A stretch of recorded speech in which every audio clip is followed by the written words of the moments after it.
ਇਹ ਭਾਈ ਸੋਹਣੇ ਦਰਸ਼ਨਦਾਰੀ ਤਾਂ ਪਹਿਲਾਂ ਹੋ ਗਏ ਸੀ। ਕਿਉਂ 47 ਦੇ ਸਤੰਬਰ ਦੇ ਵਿੱਚ ਅਸੀਂ ਅੰਮ੍ਰਿਤ ਛਕਿਆ ਬੜੂੰਦੀ, ਅਤੇ ਫਿਰ ਉਹ ਭਾਈ ਸਾਹਮਣੇ ਉੱਥੇ ਹੈਗੇ ਸੀ ਕੁਮਾਰਹੱਟੀ। ਜਦੋਂ ਆ ਗਏ ਉਹਨਾਂ ਦੀਆਂ ਪੁਸਤਕਾਂ ਉੱਥੋਂ ਪੜ੍ਹੀਆਂ ਬੜੂੰਦੀ ਸ਼ਾਇਦ ਤੁਸੀਂ ਮਾਸਟਰ ਜੀ ਦਾ ਨਾਂ ਸੁਣਿਆ ਹੋਵੇ, ਮਾਸਟਰ ਜੋਗਿੰਦਰ ਸਿੰਘ ਗਿਆਨੀ ਅਮੋਲਕ ਸਿੰਘ ਦੇ ਮਾਮਾ ਜੀ ਸੀ। ਉਹ ਮੇਰੇ ਮਾਸਟਰ ਜੀ ਦੇ ਮਤਲਬ ਹੈ ਇੱਕੋ ਇੱਕ ਮੇਰੀ ਮਾਸੀ ਬੜੂੰਦੀ ਸੀ, ਅਤੇ ਦੂਸਰੇ ਪੱਖ 'ਤੇ ਗੁਰੂ ਦੀ ਕਿਰਪਾ ਦੇ ਨਾਲ ਉਹਦੇ ਨਾਨਕੇ ਸੀ ਮੇਰੇ ਮਾਸਟਰ ਜੀ ਦਾ ਭੂਆ ਦਾ ਪੁੱਤ ਸੀ ਗਿਆਨੀ ਅਮੋਲਕ ਸਿੰਘ ਢੱਟ, ਜਿਹੜਾ ਬੜਾ ਸੋਹਣਾ ਕੀਰਤਨੀਆ ਇੰਗਲੈਂਡ ਵਾਲਾ ਚੜ੍ਹਾਈ ਕਰ ਗਿਆ। ਅਤੇ ਦੂਸਰੇ ਪੱਖ 'ਤੇ ਭਾਈ ਗੁਰੂ ਦੀ ਕਿਰਪਾ ਦੇ ਨਾਲ ਉਹ ਇਹ ਜਦੋਂ ਬਚਤ ਹੋ ਗਈ, ਫਿਰ ਭਾਈ ਸੋਹਣੀ ਦੀਆਂ ਪੁਸਤਕਾਂ ਉੱਥੇ ਪੜ੍ਹੀਆਂ। ਫਿਰ ਮੇਰੇ ਮਨ 'ਚ ਚਾਅ ਉੱਠ ਖੜਿਆ ਵੀ ਭਾਈ ਸੋਹਣੇ ਦਰਸ਼ਨਦਾਰੇ ਕਰੀਏ। ਉਹ ਜਦੋਂ ਕਹਿਣ ਲੱਗੇ ਵੀ ਉਹ ਤਾਂ ਗਾਹਾਂ ਜਾ ਕੇ 15 ਜਦੋਂ ਥੋੜ੍ਹੀ ਜਿਹੀ ਠੰਡ ਉਤਰੂ ਉਦੋਂ ਆਉਣਗੇ, ਹੁਣ ਉਹ ਕੁਮਾਰਹੱਟੀ ਨੇ। ਅਤੇ ਫਿਰ ਭਾਈ ਜਿਸ ਵੇਲੇ ਉਹ ਮਾਸਟਰ ਜੋਗਿੰਦਰ ਸਿੰਘ ਸ਼ਾਇਦ ਤੁਸੀਂ ਜਾਣਦੇ ਹੋਵੋ, ਉਹ ਸੁਧਾਰ ਕਾਲਜ ਵਿੱਚ ਪੜ੍ਹਾਉਂਦੇ ਸੀ, ਸਕੂਲ ਵਿੱਚ। ਜਦੋਂ ਉਹਨਾਂ ਨੇ ਆ ਕੇ ਦੱਸਿਆ, ਕਹਿੰਦੇ ਵੀ ਭਾਈ ਸਾਹਿਬ ਹੁਣੀ ਕੁਮਾਰਹੱਟੀ ਤੋਂ ਆ ਗਏ, ਤਾਂ ਫਿਰ ਉੱਥੋਂ ਬੜੂੰਦੀ ਤੋਂ ਤੁਹਾਨੂੰ ਪਤਾ ਹੋਵੇ ਨਾਰੰਗਵਾਲ 5-7 ਮੀਲ ਹੈ ਸਾਰੇ। ਅਤੇ ਦਿਆਸ ਮੇਰੇ ਮਾਸਟਰ ਜੀ ਦਾ ਭਰਾ ਦਿਆਸ ਬੜਾ ਗੁਰਮੁਖ ਸੀ, ਉਹ ਤਿਆਰ ਹੋ ਗਿਆ। ਅਸੀਂ ਫਿਰ ਇਹ ਮਨ 'ਚ ਆ ਗਿਆ ਭਾਈ ਪੈਦਲ ਹੀ ਭੱਜੇ। ਉਹਨਾਂ ਦਿਨਾਂ ਜਾਂ ਸਾਈਕਲ ਹੁੰਦੇ ਜਾਂ ਪੈਦਲ। ਜਦੋਂ ਅਸੀਂ ਪੈਦਲ ਗਏ ਤਾਂ ਭਾਈ ਸੋਹਣੀ ਦੀ ਗੱਲ ਸੁਣ ਲਓ ਧਿਆਨ ਨਾਲ। ਉਹ ਚਵਾਰੇ 'ਚ ਉੱਥੇ ਉਹਨਾਂ ਕੋਲ ਸ਼ਾਇਦ ਇੱਕ ਸਿੰਘ, ਉਹ ਮੇਰਾ ਖਿਆਲ ਹੈ ਡਾਕਟਰ ਬਸੰਤ ਸੋਹਣੀ ਚੜ੍ਹਾਈ ਕਰ ਗਏ ਸੀ। ਉੱਥੇ ਕੁਮਾਰਹੱਟੀ ਅਖੰਡ ਪਾਠ ਸਮਾਗਮ ਨਾ ਕਰ ਸਕੇ ਉਹ। ਉਹਨਾਂ ਨੇ ਆਉਣ ਸਾਰ ਨਾਰੰਗਵਾਲ ਆਪਦੇ ਪਿੰਡ ਘਰ ਵਿੱਚ ਹਵੇਲੀ ਵਿੱਚ ਉਹਨਾਂ ਦੀ ਨਿਮਿਤ ਅਖੰਡ ਪਾਠ ਆਰੰਭ ਕਰ ਲਿਆ। ਅਤੇ ਜਿਸ ਵੇਲੇ ਅਸੀਂ ਗਏ ਭੱਜੇ ਥੋੜ੍ਹੇ ਜਿਹੇ, ਮੈਂ ਤੁਹਾਨੂੰ ਦੱਸਦਾ ਹੈਰਾਨੀ ਦੀ ਗੱਲ ਵੀ ਜਿਸ ਵੇਲੇ ਵੜਨ ਲੱਗੇ ਨਾ ਭਾਈ ਸੋਹਣੀ ਦੀ ਹਵੇਲੀ, ਉਹਨਾਂ ਦੇ ਪਿਤਾ ਸਰਦਾਰ ਨੱਥਾ ਸਿੰਘ ਜੱਜ ਸੇ ਸਾਡੀ ਰਿਆਸਤ ਨਾਭੇ ਦੇ ਵਿੱਚ, ਉਹਨਾਂ ਦੀ ਹਵੇਲੀ ਸੀ ਬੜੀ ਭਾਰੀ। ਅਤੇ ਉਹ ਭਾਈ ਸੋਹਣੇ ਪੌੜੀਆਂ ਉੱਤਰ ਰਹੇ ਸੀ ਹੇਠਾਂ ਨੂੰ, ਅਤੇ ਉਹਨੇ ਮੈਨੂੰ ਇਸ਼ਾਰਾ ਕਰਤਾ ਵੀ ਇਹ ਨੇ। ਅਸੀਂ ਫਤਿਹ ਬੁਲਾਈ। ਜਦੋਂ ਫਤਿਹ ਬੁਲਾਈ, ਵਾਹਿਗੁਰੂ ਜੀ ਕਾ ਖਾਲਸਾ ਵਾਹਿਗੁਰੂ ਜੀ ਕੀ ਫਤਿਹ, ਕਹਿੰਦੇ ਸੀਗੋ ਬੜੀ ਦੌੜ ਲਾਈ ਹੈ। ਮੈਂ ਹੈਰਾਨ ਹੋ ਗਿਆ ਬਈ ਇਹਨਾਂ ਨੂੰ ਕਿਵੇਂ ਪਤਾ ਵੀ ਇਹ ਦੌੜੇ ਆਏ ਨੇ। ਫਿਰ ਭਾਈ ਅਸੀਂ ਉੱਪਰ ਚਲੇ ਗਏ। ਉੱਪਰ ਜਾ ਕੇ ਨਮਸਕਾਰ ਕਰੀ। ਉਹ ਹਵੇਲੀ ਵਿੱਚ ਹੇਠਾਂ ਭਾਈ ਸਾਹਿਬ ਹੇਠਾਂ ਨੂੰ ਉਤਰ ਰਹੇ ਸੀ। ਉਹ ਹੇਠਾਂ ਸੀ 15-20 ਮਿੰਟ ਅਸੀਂ ਮੇਰਾ ਖਿਆਲ ਹੈ ਪਾਠ ਸੁਣਿਆ। ਉਦੋਂ ਬਾਅਦ ਆ ਕੇ ਤੁਸੀਂ ਦੇਖ ਲਓ ਐਡੀ ਵੱਡੀ ਖੇਡ। ਇੱਕ ਪਾਸੇ ਇੱਕ ਲੜਕਾ 9ਵੀਂ 'ਚ ਪੜ੍ਹਦਾ ਹੈ, ਅਤੇ ਮੇਰਾ ਆ ਕੇ ਭਾਈ ਸਾਹਿਬ ਨੇ ਤਾਂ ਮੋਢਾ ਫੜ ਲਿਆ। ਕਹਿੰਦੇ ਕਾਕਾ ਹੇਠਾਂ ਲੰਗਰ ਹੈ, ਲੰਗਰ ਛਕੋ ਚੱਲੋ। ਫਿਰ ਅਸੀਂ ਭਾਈ ਹੇਠਾਂ ਉਤਰ ਗਏ। ਉਤਰ ਕੇ ਜਾ ਕੇ ਲੰਗਰ ਪਾਣੀ ਛਕਿਆ। ਦੇਖਿਆ ਉੱਥੇ ਸਾਰੇ ਸਿੰਘ ਲੰਗਰ, ਕਿੱਥੇ ਬੀਬੀਆਂ ਸਿੰਘ ਬਾਣੀ ਪੜ੍ਹਦੇ ਸੀ, ਅਤੇ ਬਾਕੀ ਸਰਬਲੋਹ ਦਾ ਪਹਿਰਾ ਸੀ। ਅਤੇ ਦੂਸਰੇ ਗੁਰੂ ਦੀ ਕਿਰਪਾ ਨਾਲ ਭਾਈ ਰਾਤ ਕੱਟੀ। ਦੂਜੇ ਦਿਨ ਤੁਸੀਂ ਨਾਂ ਸੁਣ ਅਨੰਦਪੁਰ ਕਲੌੜ ਵਾਲੇ ਸੀ, ਅਨੰਦਪੁਰ ਕਲੌੜ ਵਾਲੇ ਸੰਤ ਜਵਾਲਾ ਸੋਹਣੀ ਸੀ। ਗੁਰੂ ਦੀ ਕਿਰਪਾ ਦੇ ਨਾਲ ਐਂ ਬੈਠੇ ਅਸੀਂ ਪਾਠ ਸੁਣਦੇ ਸੀ। ਹੌਲੀ ਦੇ ਕੇ ਉਹ ਕਹਿਣ ਲੱਗੇ ਦਿਆਸ ਨੂੰ, ਮੇਰੇ ਮਾਸਟਰ ਦੇ ਭਰਾ ਨੂੰ, ਮੈਨੂੰ ਕਹਿੰਦੇ ਤੁਹਾਡੇ 'ਚ ਕੋਈ ਅਖੰਡ ਪਾਠ ਵੀ ਹੈ? ਉਹ ਮੈਂ ਹੁਣ 2 ਸਾਲ ਗੁਰੂ ਦੀ ਕਿਰਪਾ ਨਾਲ, ਪਹਿਲਾਂ 1.5 ਸਾਲ ਗੁਰਦੁਆਰੇ ਸਾਹਿਬ ਪਾਠ ਕਰਿਆ ਸੀ। ਆ ਦੂਜੀ ਸਕੂਲ ਵਿੱਦਿਆ 'ਚ ਤਾਂ ਮੇਰੇ ਲੱਡੇ ਨਾਨਕੇ ਸੀ, ਉਹ ਮਗਰੋਂ ਜਾ ਕੇ ਪਿਆ। ਅਤੇ ਜਿਸ ਵੇਲੇ ਉਹ ਗੱਲ ਕਹੀ, ਉਹ ਤਾਂ ਪਾਠ ਤਾਂ ਕਰ ਲੈਂਦੇ ਸੀ ਸਹਿਜ, ਜ਼ਿਆਦਾ ਨਹੀਂ। ਉਹ ਮੈਨੂੰ ਕਹਿੰਦੇ ਵੀ ਇਹ ਭੁਝੰਡੀ ਅਖੰਡ ਪਾਠੀ ਹੈ। ਜਦੋਂ ਇੰਨੀ ਗੱਲ ਕਹੀ ਗੁਰੂ ਦੀ ਕਿਰਪਾ ਨਾਲ, ਮੈਨੂੰ ਉਹ ਸੰਤ ਜਵਾਲਾ ਸੋਹਣੀ ਅਨੰਦਪੁਰ ਕਲੌੜ ਵਾਲੇ ਕਹਿੰਦੇ ਕਾਕਾ ਰਫਤਾਰ ਕਿੰਨੀ ਕੁ ਹੈ? ਮਹਾਂ ਜੀ 1 ਘੰਟੇ 'ਚ ਤਕਰੀਬਨ 40 ਝੰਗ ਹੁੰਦੀ ਹੈਗੀ ਹੈ।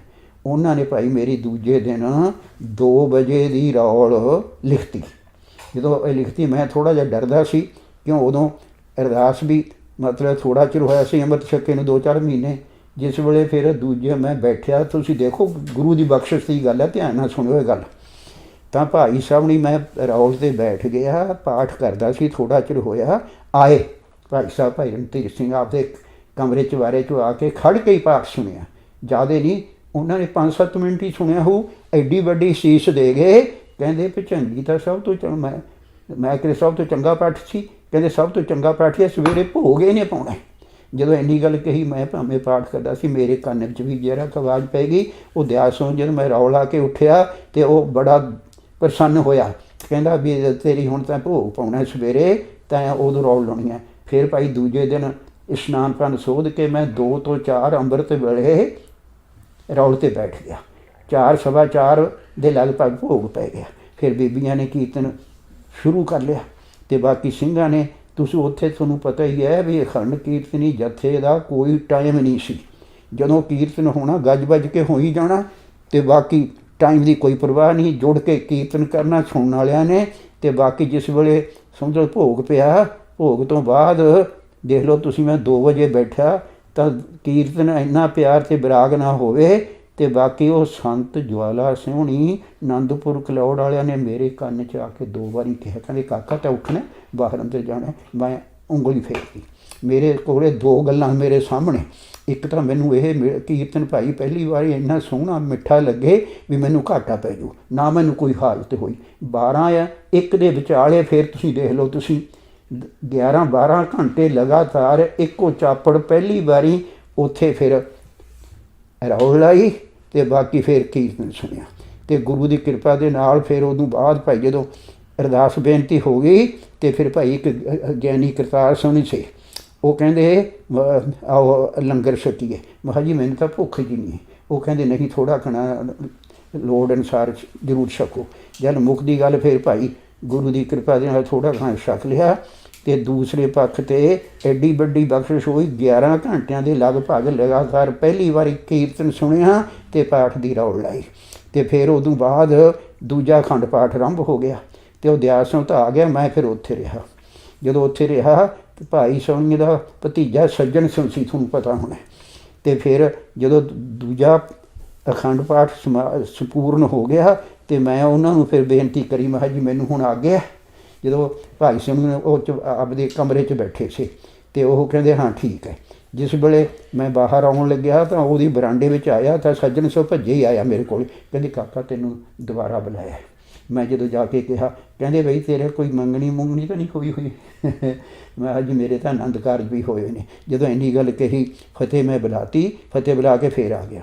ਜਦੋਂ ਫਿਰ ਮੈਂ ਆਇਆ ਅਤੇ ਫਿਰ ਬਰਾਂਡੇ 'ਚ ਫਿਰ ਆਇਆ, ਫਿਰ ਸੱਜਣ ਸਿੰਘ ਭਤੀਜਾ ਸੀ ਭਾਈ ਸਿੰਘ ਦਾ, ਅਤੇ ਉਹ ਫਿਰ ਆ ਗਿਆ, ਕਹਿੰਦੇ ਕਾਕਾ ਤੈਨੂੰ ਦੁਬਾਰਾ ਫਿਰ ਬੁਲਾਇਆ। ਮੈਂ ਗਿਆ, ਕਹਿੰਦੇ ਤੁਸੀਂ ਬਈ ਉਹ ਬੀਬੀ ਨੇ ਅੰਮ੍ਰਿਤ ਛਕਿਆ, ਤੁਸੀਂ ਨਾਲ? ਮੈਂ ਕਿਹਾ ਜੀ ਅਸੀਂ ਇਕੱਠਿਆਂ ਨਹੀਂ ਛਕਿਆ, ਬੜੂੰਦੀ ਗੁਰੂ ਦੀ ਕਿਰਪਾ ਦੇ ਨਾਲ 4 ਕੁ ਮਹੀਨੇ ਹੋ ਗਏ। ਚਲੋ ਫਿਰ ਉਦੋਂ ਬਾਅਦ ਭਾਈ ਆਗਿਆ ਲਈ। ਇੱਕ ਗੱਲ ਹੋਰ ਵਰਤੀ, ਬਾਹਰ ਅਕਾਲੀ ਵਾਲੇ ਤੁਹਾਨੂੰ ਪਤਾ ਹੋਊ ਗੁਰਦੁਆਰਾ ਸਾਹਿਬ, ਜਿੱਥੇ ਮਤਲਬ ਹੈ ਅਕਾਲੀ ਵਾਲੇ ਨਾਰੰਗਵਾਲ, ਜਿੱਥੋਂ ਜਦੋਂ ਰੈਣ ਸਵਾਈ ਕੀਰਤਨ ਆਰੰਭ ਹੁੰਦੇ ਉੱਥੇ ਅਰਦਾਸ ਹੁੰਦੀ ਹੁੰਦੀ, ਥੋੜ੍ਹਾ ਫਰਕ ਸੀ। ਉੱਥੇ ਭਾਈ ਸਾਹਮਣੀ ਇਸ਼ਨਾਨ 5 ਇਸ਼ਨਾਨਾਂ ਕਰਨ ਬਾਹਰ ਜਾ ਕੇ ਮੈਂ ਵੀ ਨਾਲ ਚਲਿਆ ਗਿਆ। ਅਤੇ ਬਾਕੀ ਮੈਂ ਤੁਹਾਨੂੰ ਦੱਸਦਾ ਵੀ ਭਾਈ ਸਾਹਮਣੀ ਦੀ ਖੇਡ ਅਪਰਪਾਰ ਸੀ। ਮੈਂ ਉਹ ਨਲਕਾ ਜੋੜਨ ਲੱਗ ਗਿਆ, ਮੈਂ ਫਤਿਹ ਬੁਲਾਈ, ਮੇਰੇ ਮੂੰਹੋਂ ਨਿਕਲ ਗਿਆ ਇੰਨੀ ਗੱਲ। ਮੈਂ ਕਿਹਾ ਜੀ ਬੜੀ ਖਿੱਚ ਸੀ ਤੁਹਾਨੂੰ, ਕਦੋਂ ਤੁਸੀਂ ਉੱਥੋਂ ਕੁਮਾਰ ਹੈਟੀ ਤੋਂ ਆਵੇਂ ਤੁਹਾਡੇ ਦਰਸ਼ਨ ਕਰੀਏ। ਮੈਨੂੰ ਪੈਂਦੇ ਸੀ ਗੜਕ ਕੇ ਬੋਲਦੇ ਸੀ, ਬੇ ਅੰਦਰ ਮਿਠਾਸ ਸੀ। ਕਹਿੰਦੇ ਲੱਗ ਗਿਆ ਇਹਨੂੰ ਪਤਾ, ਸਾਨੂੰ ਤੇਰਾ ਪਹਿਲਾਂ ਹੀ ਪਤਾ ਸੀ।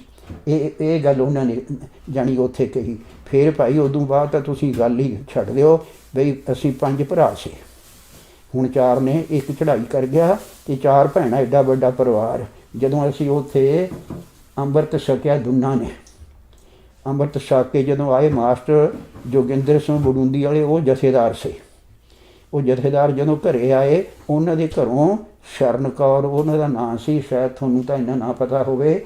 ਉਹ ਜੋਗਿੰਦਰ ਸਿੰਘ ਜਿਸ ਵੇਲੇ ਬੀਬੀ ਦਲੇਰ ਕੌਰ ਅਤੇ ਬਲਬੀਰ ਸਿੰਘ ਦੇ ਆਨੰਦ ਕਾਰਜ ਸੀ, ਉਹ ਸੁਧਾਰ ਤੋਂ ਜੱਥਾ ਗਿਆ ਸੀ ਕੀਰਤਨੀਆਂ ਵਿੱਚ, ਮਾਸਟਰ ਜੋਗਿੰਦਰ ਸਿੰਘ ਬੜੂੰਦੀ ਵਾਲੇ। ਅਤੇ ਬਾਕੀ ਉਹ ਰੌਲ ਲਾ ਰਹੇ ਸੀ ਤਾਂ ਬੀਬੀ ਦਲੇਰ ਕੌਰ ਦੇ ਪਿਤਾ ਜੀ ਭਾਈ ਸੋਹਣੀ ਅਤੇ ਉਹ ਜੋਗਿੰਦਰ ਸਿੰਘ ਜਿਹੜਾ ਮਗਰੋਂ ਉਹਨਾਂ ਦਾ ਸਹੁਰਾ ਬਣ ਗਿਆ, ਉਹ ਹੌਲੀ ਦੇ ਕਹਿੰਦਾ ਕੰਨ 'ਚ, ਕਹਿੰਦਾ ਆਹ ਲੜਕਾ ਕਿਹੜਾ ਹੈਗਾ, ਬੀਬੀ ਸ਼ਰਨ ਕੌਰ ਨੂੰ ਤਾਂ ਇਹੋ ਜਿਹਾ ਚਾਹੀਦਾ। ਜਦੋਂ ਇੰਨੀ ਗੱਲ ਕਹੀ ਅਤੇ ਬਾਕੀ ਉਹ ਕਹਿੰਦੇ ਭਾਈ ਇਹੋ ਜਿਹਾ ਤਾਂ ਇਹੀ ਹੈ। ਫਿਰ ਭਾਈ ਤੁਹਾਨੂੰ ਸ਼ਾਇਦ ਇਸ ਗੱਲ ਦਾ ਨਾਂ ਪਤਾ ਹੋਵੇ, ਮਾਸਟਰ ਜੀ ਦਾ ਬਹੁਤ ਉੱਚਾ ਸੁੱਚਾ ਜੀਵਨ ਸੀ ਅਤੇ ਉਹਨਾਂ ਦੇ ਦੋਨੇ ਪੈਰ ਲੁੰਗੇ ਮੁੰਜਣ ਸੀ। ਅਤੇ ਉਹ ਕਹਿੰਦੇ ਉਹਨਾਂ ਦੇ ਪੈਰ ਇਸ ਤਰ੍ਹਾਂ ਦੇ ਨੇ, ਬੀਬੀ ਨੂੰ ਹੇਠਾਂ ਲੰਗਰ 'ਚ ਉਹ ਉੱਥੋਂ ਨਾਭੇ ਤੋਂ ਆਏ ਹੋਏ ਸੀ, ਨਾਲ ਬੀਬੀ ਨੂੰ ਲੈ ਕੇ ਸ਼ਰਨ ਕੌਰ ਨੂੰ, ਜੋਗਿੰਦਰ ਸਿੰਘ ਅਤੇ ਭਾਈ ਸਾਹਿਬ ਦੇ ਮਾਸਟਰ ਜੀ ਗਏ ਸੀ ਅਖੰਡ ਪਾਠੀਆਂ 'ਚ ਕਹਿ ਲਓ, ਕੀਰਤਨੀਆਂ ਵਿੱਚ, ਜਿਸ ਵੇਲੇ ਬੀਬੀ ਦਲੇਰ ਕੌਰ ਦੇ ਅਤੇ ਬਲਬੀਰ ਸਿੰਘ ਦੇ ਆਨੰਦ ਕਾਰਜ ਹੋਣੇ ਸੀ। ਉਹ ਕਹਿੰਦੇ ਫਿਰ ਉਹਨਾਂ ਨੇ ਮਾਤਾ ਕਰਤਾਰ ਕੌਰ ਭਾਈ ਸਾਹਿਬ ਦੇ ਘਰੋਂ ਉਹਨਾਂ ਦੀ ਡਿਊਟੀ ਲਾਈ ਵੀ ਇਸ ਤਰ੍ਹਾਂ ਜਦੋਂ ਉਹਨਾਂ ਨੂੰ ਕਿਹਾ ਜਾ ਕੇ ਵੀ ਹੇਠਾਂ ਬੀਬੀ ਨੂੰ ਪੁੱਛ ਲਓ ਵੀ ਤੁਹਾਡੇ ਪਿਤਾ ਜੀ ਅਤੇ ਤੁਹਾਡੇ ਤਾਇਆ ਜੀ ਵੀ ਸ਼ਰਨ ਕੌਰ ਦੇ ਤੇਰੇ ਭਾਈ ਆਨੰਦ ਕਾਰਜ ਕਰਨਾ ਚਾਹੁੰਦੇ ਨੇ ਵੀ ਉਹ ਕਿਹੜਾ ਹੁਣ ਪਾਠੀ ਹੇਠਾਂ ਉਤਰੂ ਉਹਦੇ ਦੋਨੇ ਪੈਰ ਲੁੰਝੇ ਮੁੰਝੇ ਨੇ। ਉਹ ਕਹਿੰਦੀ ਮੈਂ ਨਹੀਂ ਦੇਖਣਾ, ਪਿਤਾ ਜੀ ਨੂੰ ਅਤੇ ਤਾਇਆ ਜੀ ਨੂੰ ਤਾਂ ਗਾਹਾਂ ਦਾ ਵੀ ਪਤਾ, ਸਭ ਕੁਝ ਪਤਾ। ਅਤੇ ਫਿਰ ਜਦੋਂ ਆ ਕੇ ਦੱਸਿਆ ਭਾਈ ਸੋਹਣੀਆਂ ਦੀ ਲੇਖਣੀ ਵਿੱਚ ਆਉਂਦਾ, ਕਹਿੰਦੇ ਇਹੋ ਜਿਹੀ ਲੜਕੀ ਵੀ ਕੋਈ ਲੱਖਾਂ ਕਰੋੜਾਂ 'ਚ ਹੋ, ਕੌਣ ਇਸ ਤਰ੍ਹਾਂ ਕਰਦਾ। ਫਿਰ ਜਦੋਂ ਉਹ ਕਿਹਾ ਕਹਿੰਦੇ ਨਹੀਂ ਬਈ ਹੁਕਮ ਹੈ ਉਹਨਾਂ ਦਾ, ਕਹਿੰਦੇ ਹੁਕਮ ਮੰਨ ਲੈਂਦੀ ਹਾਂ ਮੈਂ, ਠੀਕ ਹੈ। ਚਲੋ ਗੁਰੂ ਦੀ ਕਿਰਪਾ ਨਾਲ ਇਹ ਉਹਨਾਂ ਦੇ ਦੋਨੇ ਪੈਰ ਲੁੰਝੇ ਮੁੰਝੇ ਸੇ, ਸਾਈਕਲ ਚਲਾਉਂਦੇ ਸੇ ਅਤੇ ਬਾਕੀ ਹੋਰ ਡਿਊਟੀਆਂ ਸਾਰੀਆਂ ਨਿਭਾਉਂਦੇ ਸੇ, ਬਾਕੀ ਸਭ ਕੁਝ ਠੀਕ ਸੀ। ਪੰਜਾਂ ਪਿਆਰਿਆਂ 'ਚ ਪੇਸ਼ ਹੁੰਦੇ ਮਾਸਟਰ ਜੋਗਿੰਦਰ ਸਿੰਘ ਕਿਹੜੇ ਗਿਆਨੀ ਮੋਲ ਸਿੰਘ ਢੱਟ ਦੇ ਮਾਮਾ ਜੀ ਸੀ। ਫਿਰ ਭਾਈ ਇਹ ਗੱਲ ਬਣੀ ਅਤੇ ਬਾਕੀ ਉਹ ਕਹਿੰਦੇ ਹੁਕਮ ਮੰਨ ਲੈਂਦੀ ਹਾਂ। ਉੱਥੇ ਹੀ ਆਨੰਦ ਕਾਰਜ ਕਰਤੇ।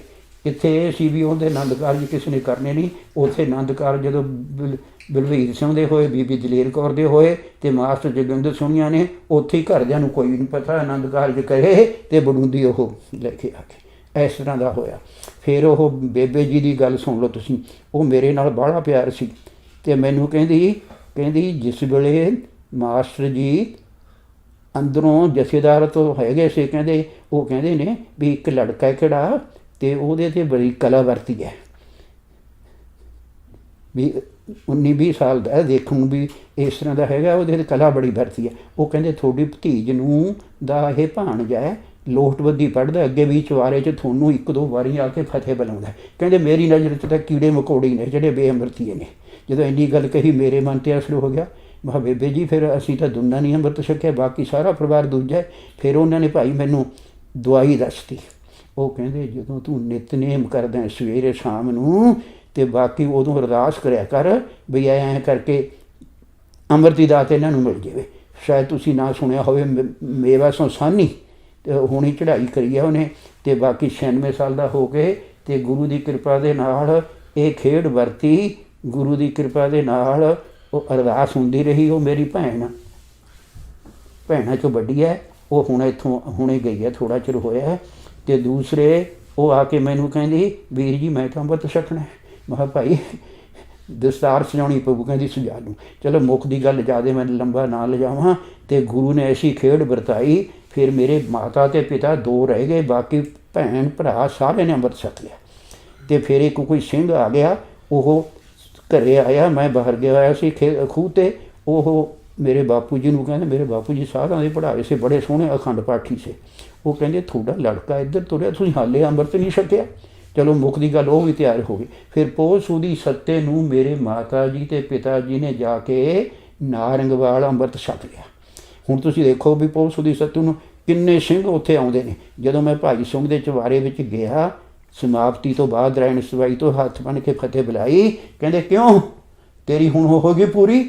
ਮੈਂ ਹੋ ਗਿਆ ਹੈਰਾਨ ਵੀ ਨਾ ਮੇਰੇ ਮਾਂ-ਬਾਪ ਨੂੰ ਜਾਣਦੇ ਨੇ, ਨਾ ਸਾਰਿਆਂ ਨੂੰ ਪਤਾ ਹੈ, ਨਾ ਕਿਸੇ ਨੂੰ ਦੱਸਿਆ। ਜਿਹੜੀ ਗੱਲ ਬੜੂੰਦੀ ਕਹੀ ਸੀ ਬੇਬੇ ਜੀ ਨੇ ਭਾਈ ਅਰਦਾਸ ਕਰਿਆ ਕਰੋ, ਉਹਦਾ ਰੰਗ ਹੀ ਇਹ ਚੜ੍ਹੇ ਹੋਏ ਸੀ। ਅਤੇ ਜਦੋਂ ਸਾਰਿਆਂ ਨੇ ਫਿਰ ਮੈਂ ਕਿਹਾ ਇਹਨਾਂ ਤੋਂ ਕੀ ਭੁੱਲਿਆ ਮਨ 'ਚ ਕਿਹਾ, ਮੈਂ ਹਾਂ ਜੀ ਹੋ ਗਈ ਪੂਰੀ। ਉਹਨਾਂ ਨੇ ਫਿਰ ਭਾਈ ਉੱਥੇ ਮੇਰੇ ਪਿਤਾ ਜੀ ਅਤੇ ਮਾਤਾ ਜੀ ਇੱਕ ਵਾਰੀ ਸਾਰਾ ਪਰਿਵਾਰ ਹੀ ਗੁਰੂ ਦੀ ਕਿਰਪਾ ਨਾਲ, ਚਲੋ ਫਿਰ ਉਹਨਾਂ ਦੇ ਪਵਿੱਤਰ ਹੱਥਾਂ ਨਾਲ ਹੀ ਮੈਂ ਟੀਚਰ ਬਣਿਆ। ਉਹਨਾਂ ਦੇ ਹੱਥਾਂ ਦੀਆਂ ਚਿੱਠੀਆਂ ਆਈਆਂ। ਪਹਿਲਾਂ ਮੈਨੂੰ ਅਸਿਸਟੈਂਟ ਪੰਚਾਇਤ ਅਫਸਰ ਲਵਾਉਂਦੇ ਸੀ ਅਤੇ ਉਦੋਂ ਮੈਂ ਹਾਜ਼ਰ ਨਾ ਹੋ ਸਕਿਆ। ਉੱਥੇ ਕੁਮਾਰ ਹਟੀ ਅਤੇ ਉਹਨਾਂ ਕੋਲੇ ਭਾਈ ਫਿਰ ਗੁਰੂ ਦੀ ਕਿਰਪਾ ਦੇ ਨਾਲ ਇਹ ਖੇਡ ਬਣੀ। ਡਿਕਸ਼ਈ ਸੀ ਗੁਰਦਾਸ ਸਿੰਘ, ਉਹ ਕਹਿੰਦਾ ਤੁਸੀਂ ਆਪ ਦੇ ਦਿਓ 5-7, ਉਹਨਾਂ ਨੂੰ ਮੈਂ ਅਸਿਸਟੈਂਟ ਪੰਚਾਇਤ ਅਫਸਰ ਲਾਊਂਗਾ। ਚਲੋ ਮੁੱਖ ਦੀ ਗੱਲ ਇਹ ਹੋਈ ਗੁਰੂ ਦੀ ਕਿਰਪਾ ਦੇ ਨਾਲ।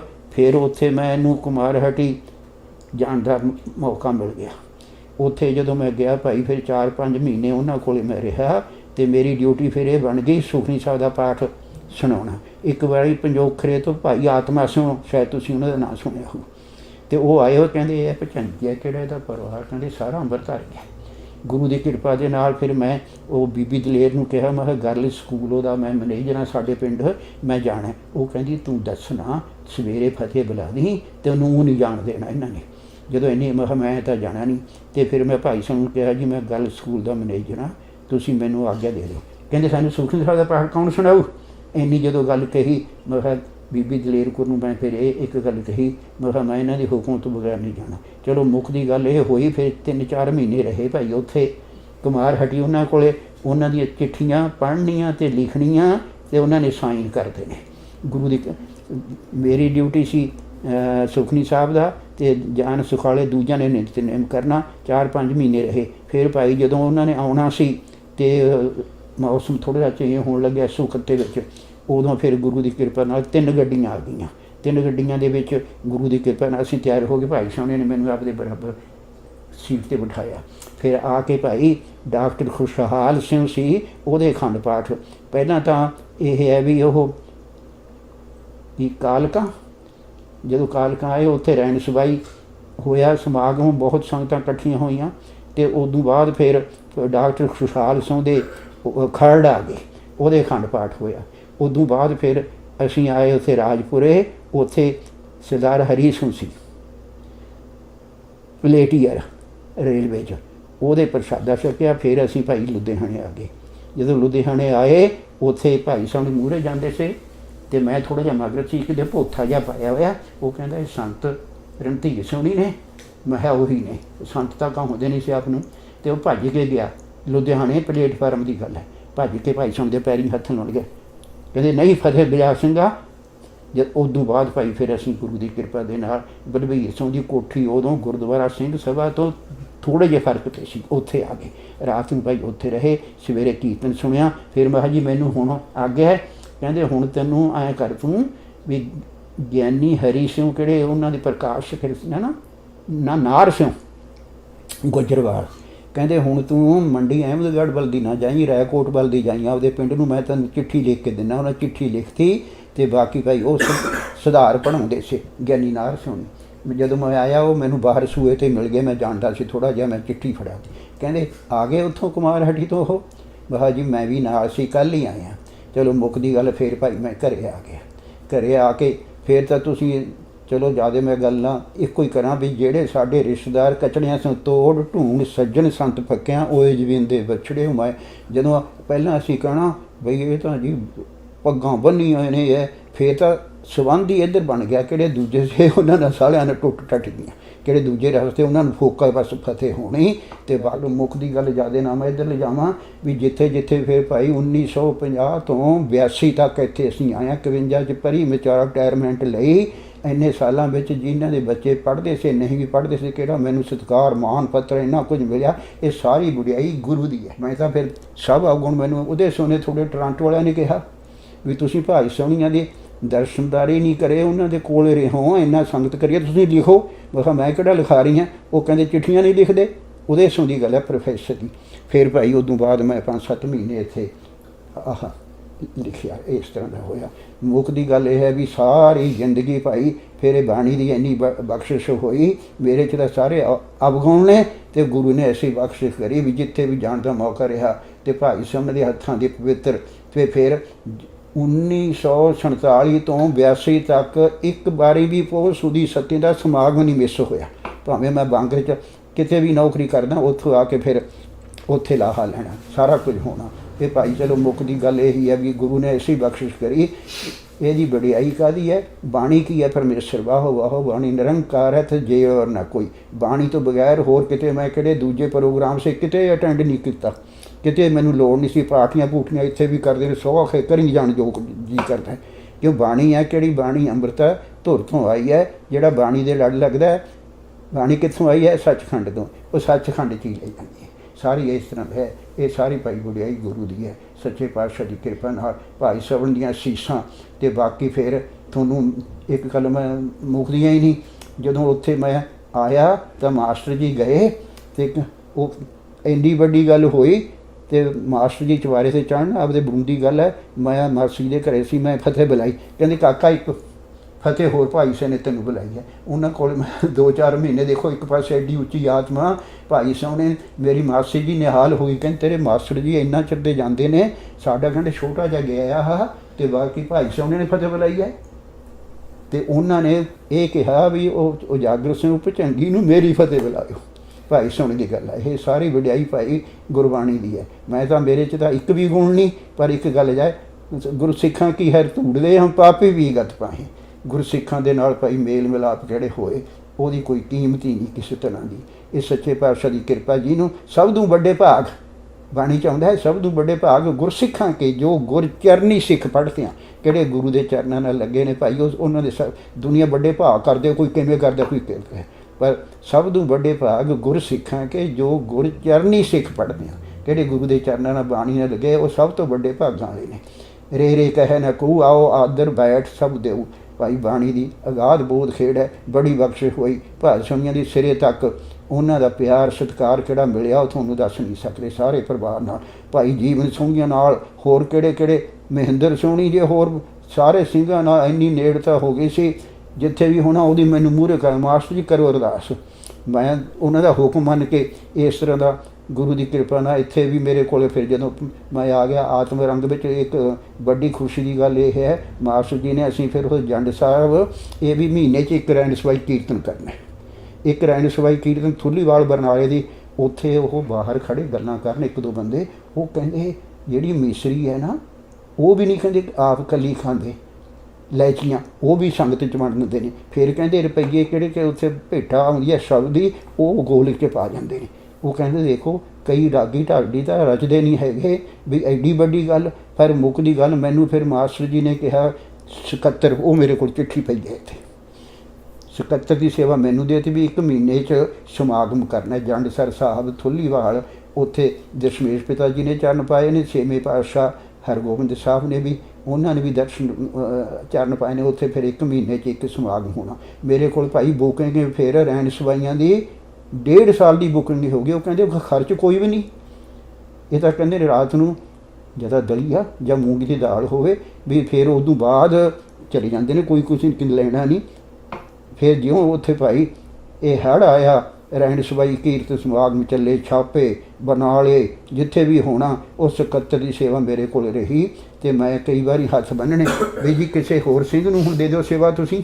ਉਹਨਾਂ ਨੇ ਹੁਕਮ ਕਰਨਾ, ਕਹਿੰਦੇ ਨਹੀਂ ਨਹੀਂ ਮਾਸਟਰ ਜੀ ਠੀਕ ਹੈ।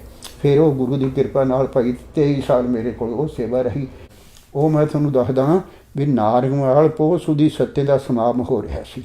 2-4 ਨੌਜਵਾਨ ਉੱਥੇ ਖੰਡਾ ਖੜਕਾਉਣ ਲੱਗ ਗਏ। ਖੰਡਾ ਕਹਿੰਦੇ ਹੁੰਦੇ ਬਈ ਜਦੋਂ ਉੱਚੀ ਦੇ ਕੇ ਉਹ ਖੜਕਾਉਣ ਲੱਗੇ ਅਤੇ ਭਾਈ ਸਾਹਮਣੇ ਸਟੇਜ ਦੇ ਉੱਪਰ, ਅਤੇ ਉਹਨਾਂ ਨੇ ਉੱਥੇ ਹੀ ਕਹਿੰਦੇ ਸਹਿਜ ਬਲੋਵੋ। ਜਦੋਂ ਇੰਨਾ ਕਿਹਾ ਉਹ ਅੰਦਰ ਗਤੀ ਹੋ ਗਏ। ਉਹ ਕਿਹੜੇ ਸਿੰਘ ਸੇ ਕੀਰਤਨੀਏ, ਹੁਣ ਮਾਸਟਰ ਜੋਗਿੰਦਰ ਸਿੰਘ 3 ਕੰਮ ਕਰਦੇ ਸੀ। ਜਦੋਂ ਰੌਲ ਲਾਉਣੀ, ਇੱਕ ਤਾਂ ਉਹਨਾਂ ਨਾਲ ਸਿਮਰਨਾ ਚੱਲਦਾ ਮੰਜੀ ਸਾਹਿਬ ਥੱਲੇ, ਇੱਕ ਸਵਾਸ ਦਾ ਸਿਮਰਨ, ਇੱਕ ਉਹ ਬੋਲ ਕੇ ਪਾਠ ਕਰਦੇ ਸੀ ਵੀ ਅੱਗੇ ਕਿਹੜਾ ਹੈਗਾ ਸੀ ਭਾਈ ਇਸ ਤਰ੍ਹਾਂ ਦਾ ਕੋਈ। ਜੇ ਕਿਸੇ ਨੂੰ ਹੁਣ ਤਾਂ ਮੁਆਫ ਕਰਨਾ, ਉਹ ਗਿਆਨੀ ਤੁਹਾਨੂੰ ਪਤਾ ਹੈ ਉਹਨਾਂ ਨੇ ਲਿਖਿਆ ਉਹ ਬੁੱਕ 'ਚ 6 ਪਿਆਰੇ ਮੇਲ ਗੁਰਮੁਖ ਸੋਹਣੀਆਂ ਨੇ ਵੀ ਕਿੱਧਰ ਨੂੰ ਜੱਥਾ ਤੁਰ ਪਿਆ। ਅੱਗੇ ਪ੍ਰਮਾਣ ਦਿੰਦੇ ਸੀ ਕੋਈ ਵੀ ਸਿੰਘ ਕੀਰਤਨ ਬੀਬੀ ਕਰੇ ਅਤੇ ਬਾਕੀ ਦੂਜੇ ਸਿੰਘ ਜਿਨ੍ਹਾਂ ਦੇ ਬਾਣੀ ਢੁਕਦਾ ਉਹਨਾਂ ਨੇ ਪ੍ਰਮਾਣ ਦੇਣਾ। ਇੱਕ ਉੱਤਮ ਸਿੰਘ ਸੇ ਲੁਧਿਆਣੇ ਦੇ, ਉਹਨਾਂ ਦਾ ਨਾਂ ਕੋਈ ਵੀ ਕੀਰਤਨ ਗਾਇਆ ਉਹਨਾਂ ਨੇ ਪ੍ਰਮਾਣ ਦੇਣਾ। ਅਤੇ ਭਾਈ ਸਿੰਘ ਦੇ ਮੂੰਹੋਂ ਫਿਰ ਨਿਕਲਿਆ ਕਹਿੰਦੇ ਇਹ ਤਾਂ ਖਜ਼ਾਨਾ ਹੈ। ਉਹਨੂੰ ਫਿਰ ਖਜ਼ਾਨਾ ਕਰਕੇ ਜਾਣਦੇ ਸੀ ਉੱਤਮ ਸਿੰਘ ਲੁਧਿਆਣੇ ਨੂੰ। ਉਦੋਂ ਹੁਣ ਕੋਈ ਪ੍ਰਮਾਣ ਤਾਂ ਦਿੰਦਾ ਦੇਖਿਆ ਨਹੀਂ। ਹੁਣ ਤਾਂ ਜੇ 20 ਮਿੰਟ ਮਿਲੇ ਨੇ ਅੱਧਾ ਸਿਮਰਨ ਕਰਾਉਂਦੇ ਨੇ, ਹਾਰਮੋਨੀਅਮ 'ਤੇ ਨਹੀਂ ਸੀ ਕੋਈ ਕਰਾਉਂਦਾ। ਅਤੇ ਢੁਕਵੇਂ ਪ੍ਰਮਾਣ ਦਿੰਦੇ ਸੀ। ਅਤੇ ਬਾਕੀ ਕੀਰਤਨ ਕੋਈ ਕਰੇ ਪ੍ਰਮਾਣ, ਇੱਥੇ ਦੂਰ ਬੈਠੀ ਬੀਬੀ ਬੈਠੀ ਆ ਉਹ ਵੀ ਦੇ ਸਕਦਾ, ਕੋਈ ਵੀ ਪ੍ਰਮਾਣ ਢੁਕਦਾ ਦਿੰਦੇ ਸੀ ਇਸ ਤਰ੍ਹਾਂ ਦਾ। ਫਿਰ ਕੋਈ ਆਹ ਤਾਂ ਹੁਣ ਵੀ ਬਖਸ਼ਿਸ਼ ਹੈ, ਕੋਈ ਉੱਠ ਕੇ ਨਹੀਂ ਜਾਂਦਾ ਸੀ, ਕੀਰਤਨ ਕਰਿਆ ਉੱਥੇ ਹੀ ਬੈਠੇ ਰਹਿੰਦੇ ਸੀ। ਭਾਈ ਸੋਹਣੇ ਬੜੇ ਤਾਂ ਇਸ਼ਾਰਾ ਕਰਦੇ ਸੀ ਆ ਵੀ ਆ ਜਾ। ਬੀਬੀ ਮਹਿੰਦਰ ਕੌਰ ਸੀ ਜਿਹੜੀ ਅਹਿਮਦਗੜ੍ਹ, ਉਹਨਾਂ ਦਾ ਭਰਾ ਸੀ ਕੀਰਤ ਸਿੰਘ। ਉਹ ਜਦੋਂ ਕੀਰਤਨ ਕਰਦੀ ਸੀ ਨਾ ਸੰਗਤ ਨੂੰ ਬਸ ਤੁਸੀਂ ਲੋਟ ਪੋਟ ਕਰਦੇ ਸੀ ਇਸ ਤਰ੍ਹਾਂ ਦਾ ਸੀ। ਜਦੋਂ ਉਹਨੇ ਕਹਿਣਾ ਹੈ ਕੋਈ ਐਸੋ ਹਮਰੋ ਮੀਤ ਹੈ ਕੋ, ਫਿਰ ਭਾਈ ਸੋਹਣੇ ਨੇ ਕਿਹਾ, ਇਹ ਮੈਂ ਵਿੱਚ ਬੈਠਾ ਸੀ, ਹੈ ਕੋ ਐਸੋ ਹਮਰੋ ਮੀਤ। ਜਦੋਂ ਇੰਨਾ ਗੱਲ ਕਹੀ ਹੱਥ ਕਰਕੇ, ਫਿਰ ਕਹਿੰਦੇ ਬੀਬੀਆ। ਫਿਰ ਉਹ ਉਤਰੀ। ਕਈ ਦੀ ਅਵਸਥਾ ਇਹੋ ਜਿਹੀ ਸੀ ਬਈ ਉਹ ਜਦੋਂ ਸ਼ਬਦ ਪੜ੍ਹਦੇ ਸੀ ਉਹਨਾਂ ਦਾ ਰੂਪ ਹੀ ਬਣ ਜਾਂਦਾ ਸੀ ਬਾਣੀ ਦਾ। ਉਹਨਾਂ 'ਤੇ ਇਹੋ ਜਿਹਾ ਪਿਆਰ ਸਤਿਕਾਰ ਨਾਲ ਸੀ। ਉਦੋਂ ਭਾਈ ਪ੍ਰਮਾਣ ਦਿੰਦੇ ਸੀ ਕੋਈ ਵੀ ਸਿੰਘ। ਗੁਰਮੁਖ ਸਿੰਘ ਨੇ ਲਿਖਿਆ ਵੀ ਜੱਥਾ ਹੁਣ ਕਿੱਧਰ ਨੂੰ ਤੁਰ ਪਿਆ, ਜਿਹੜਾ ਟਾਈਮ ਮਿਲਿਆ ਉਹਦੇ ਵਿੱਚੋਂ ਅੱਧਾ ਟਾਈਮ ਸਿਮਰਨ 'ਤੇ ਲਾਉਂਦੇ ਨੇ। ਸਿਮਰਨ ਹਿਰਦੇ ਵਿੱਚ ਕਰਨਾ, ਹਿਰਦੇ ਵਿੱਚ ਸਿਮਰਨ ਕਰਨਾ ਹੈ, ਬਾਣੀ ਨੂੰ ਪਿਆਰ ਨਾਲ ਪੜ੍ਹਨਾ ਹੈ ਅਤੇ ਸੁਣਨਾ, ਕੀਰਤਨ ਕਰਨਾ ਹੈ। ਹੁਣ ਉਹ ਹਾਰਮੋਨੀਅਮ 'ਤੇ ਕਰਨ ਲੱਗੇ। ਇੱਕ ਦੋ ਵਾਰੀ ਮੈਂ ਤਾਂ ਬੋਲਿਆ ਵੀ ਆ ਇੱਥੇ ਵੀ, ਭਾਈ ਜੱਥਾ ਕਿੱਧਰ ਨੂੰ ਤੁਰ ਪਿਆ ਹੁਣ, ਵੀ ਇਸ ਤਰ੍ਹਾਂ ਦਾ ਹੈਗਾ। ਅਤੇ ਗੁਰਮੁਖ ਸਿੰਘ ਨੇ ਬੜਾ ਸੋਹਣਾ ਲਿਖਿਆ, ਸੇ ਪਿਆਰੇ ਮੇਲ, ਉਹਨਾਂ ਵਿੱਚ ਲਿਖਿਆ ਵੀ ਭਾਈ ਜੱਥਾ ਕਿੱਧਰ ਨੂੰ ਤੁਰ ਪਿਆ ਹੁਣ, ਕਿਹੜਾ। ਅਤੇ ਫਿਰ ਤੁਸੀਂ ਦੇਖ ਲਓ, ਹਰਿਮੰਦਰ ਸਾਹਿਬ ਦੇ ਵਿੱਚ ਕੀਰਤਨ ਹੁੰਦਾ ਹੈ, ਉੱਥੇ ਕੋਈ ਸਿਮਰਨ ਕਰਦਾ ਹੈ ਅਤੇ ਬਾਕੀ ਸਾਰਾ ਕਿਹੜਾ ਅਖੰਡ ਕੀਰਤਨ ਹੀ ਹੁੰਦਾ ਸਾਰਾ ਜਿੰਨਾ ਵੀ ਹੈਗਾ। ਵੀ ਇਸ ਤਰ੍ਹਾਂ ਦਾ ਕਰਕੇ ਇਹ ਪੁਰਾਤਨ ਖੇਡ ਭਾਈ ਸੋਹਣੇ ਵੇਲੇ ਦੀ ਇਹ ਸੀ। ਤੁਹਾਨੂੰ ਮੈਂ ਦੱਸਿਆ ਕਿਹੜੀ ਮੇਰੇ ਨਾਲ ਬੀਤੀ, ਉਹ ਮੈਂ ਤੁਹਾਨੂੰ ਦੁਬਾਰਾ ਫਿਰ ਬੇਨਤੀ ਕਰਦਾ। ਜਦੋਂ ਉੱਥੇ ਖੰਡਾ ਖੜਕਾਉਣ ਲੱਗੇ, ਉਦੋਂ ਉਹਨਾਂ ਨੇ ਉੱਥੇ ਗਏ ਸਹਿਜ ਬਲੋਵੋ, ਉਹ ਅੰਦਰ ਗਤੀ ਹੋ ਗਏ। ਉਦੋਂ ਕੋਈ ਇਸ ਤਰ੍ਹਾਂ ਨਹੀਂ ਸੀ, ਪ੍ਰਮਾਣ ਦਿੰਦੇ ਸੀ ਭਾਈ ਇੱਧਰਲੇ ਪਾਸੇ ਨੂੰ ਇਹ ਖੇਡ। ਹੁਣ ਇਹ ਜੱਥਾ ਤੁਰ ਪਿਆ। ਮਹਿੰਦਰ ਸਿੰਘ ਆਪਣੇ ਉਹ ਗੁਰਮੁਖ ਸਿੰਘ ਨੇ ਤਾਂ ਸੇ ਪਿਆਰੇ ਮੇਲ 'ਚ ਸਾਰਾ ਲਿਖਿਆ ਨਾ, ਉਹਦੀਆਂ ਕਾਪੀਆਂ ਮੇਰੇ ਕੋਲ ਤਾਂ ਇੱਕੋ ਹੀ ਸੀ, ਤੁਹਾਨੂੰ ਮੈਂ ਦੇਤੀ ਸੀ ਉਹ ਇਸ ਤਰ੍ਹਾਂ ਦਾ। ਇਹ ਭਾਈ ਸਾਰੀ ਵਡਿਆਈ ਸਤਿਗੁਰੂ ਦੀ ਹੈ। ਗੁਰੂ ਦੀ ਕਿਰਪਾ ਦੇ ਨਾਲ ਭਾਈ ਤੁਸੀਂ ਜੋ ਕੁਝ ਇੱਥੇ ਹੁਣ ਮੈਂ ਤਾਂ ਹੁਕਮ ਤੁਹਾਡਾ ਮੰਨਿਆ ਅਤੇ ਮੈਨੂੰ ਤਾਂ ਕੁਝ ਨਹੀਂ ਆਉਂਦਾ। ਮੈਂ ਤਾਂ ਇੱਕ ਹੈ ਗੁਰਸਿੱਖਾਂ ਕੀ ਹਰ ਧੂੜ ਦੇ ਹਮ ਪਾਪੀ ਪੀਗਤ ਪਾਹੇ। ਅਤੇ ਬਾਕੀ ਇਸ ਤਰ੍ਹਾਂ ਦਾ ਗੁਰੂ ਸੱਚੇ ਪਾਤਸ਼ਾਹ ਕਿਰਪਾ ਕਰਨ। ਗੁਰਸਿੱਖੀ ਜੀਵਨ ਕਿਹੜਾ ਹੈਗਾ ਉਹਦੀ ਬਖਸ਼ੀ ਪਵਿੱਤਰ ਦਾਤ। ਮਾਸਟਰ ਜੀ ਕਹਿੰਦੇ ਹੁੰਦੇ ਵੀ ਜਿਸ ਵੇਲੇ ਕਿਵ ਜਾਣਾ ਕਿ ਮਰਾਂਗੇ ਕੈਸਾ ਮਰਨਾ ਹੋਏ, ਜੇਕਰ ਸਾਹਿਬ ਮਨ ਉਹਨਾਂ ਬੀਸਰੇ ਤਾਂ ਸਹਿਲਾ ਮਰਨਾ ਹੋਏ। ਜਿਸ ਕਬੀਰ ਸਾਹਿਬ ਕਹਿੰਦੇ ਨੇ, ਜਿਸ ਮਰਨੇ ਤੇ ਜਗ ਡਰੈ ਮੇਰੇ ਮਨ ਆਨੰਦ, ਮਰਨੇ ਹੀ ਤੇ ਪਾਈਏ ਪੂਰਨ ਪਰਮਾਨੰਦ। ਮੈਨੂੰ ਤਾਂ ਇੱਕੋ ਵਿਸ਼ੇਸ਼ ਦੇਵੋ ਵੀ ਜਿਸ ਵੇਲੇ ਜਾਣਾ ਹੈ ਉਦੋਂ ਹਿਰਦੇ ਵਿੱਚ ਵਾਹਿਗੁਰੂ ਵਾਹਿਗੁਰੂ ਜਾਂ ਬਾਣੀ ਦਾ ਆਸਰਾ ਹੋਵੇ ਅਤੇ ਹੋਰ ਕਿਸੇ ਚੀਜ਼ ਦੀ ਲੋੜ ਨਹੀਂ। ਇੰਨਾ ਕੁਝ ਕਹਿੰਦਾ ਹੋਇਆ ਮੁਆਫੀ ਮੰਗਣ ਲੱਗਿਆ ਮੈਂ। ਵਾਹਿਗੁਰੂ ਜੀ ਕਾ ਖਾਲਸਾ, ਵਾਹਿਗੁਰੂ ਜੀ ਕੀ ਫਤਿਹ।